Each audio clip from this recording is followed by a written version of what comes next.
సినిమాలో పనిచేసిన ప్రతి ఒక్కరిని కూడా బ్లెస్సింగ్స్ ఇచ్చి సినిమాని నడిపించి ముందుకు తీసుకెళ్లాలని కోరుకుంటున్నాను. Thank you so very much. Thank you for giving me time again. Thank you ma'am. So actually ఇప్పుడు ఈ విషయం చెప్పాలని అనుకున్నది ఎందుకంటే ఇలాంటి రియాక్షన్స్ కోసమే, అంటే those are the genuine reactions. ప్రతి ఒక్క ఆర్టిస్ట్ కష్టపడేది, ప్రతి ఒక్క రైటర్ కష్టపడేది, ప్రతి ఒక్క డైరెక్టర్ కష్టపడేది, 24 క్రాఫ్ట్స్ ఆఫ్ ఫిల్మ్ మేకింగ్ లో ఉన్న ప్రతి ఒక్క వ్యక్తి వాళ్ళకి కావాల్సింది ఒక చిన్న అప్రిసియేషన్ ఆడియన్స్ నుంచి, అండ్ జెన్యూన్ అప్రిసియేషన్స్. ఎందుకంటే దీన్ని డబ్బిచ్చి కొనలేము మేము. అది జెన్యూన్ గా వాళ్ళ మనసులోంచి, గుండె పొరల్లోంచి బయటకు వచ్చి వాళ్ళు మాకు చెప్తుంటే మేము చాలా చాలా హ్యాపీగా ఫీల్ అవుతున్నాం. ఇంకో ఎగ్జాంపుల్ నేను ఒకటి చెప్తా. నిన్న మూవీ చూసి ఒక లైక్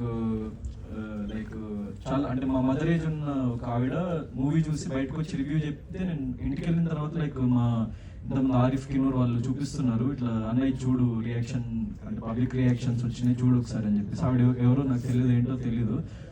ఆవిడ ఎంత ఎమోషనల్ గా ఫీల్ అయ్యి మాట్లాడుతున్నారంటే, అసలు నేను సినిమాలు చూడడం మానేసిన, ఎక్కువ నేను సినిమాలు చూడను, అంటే లైక్ పెద్ద పెద్ద బడ్జెట్ సినిమాలు తీసి థియేటర్కి వెళ్ళి ఏంట్రా ఇది సినిమాలు అని చెప్పేసి అనుకొని ఇంకా అసలు నేను సినిమాలే చూడడం మానేసిన.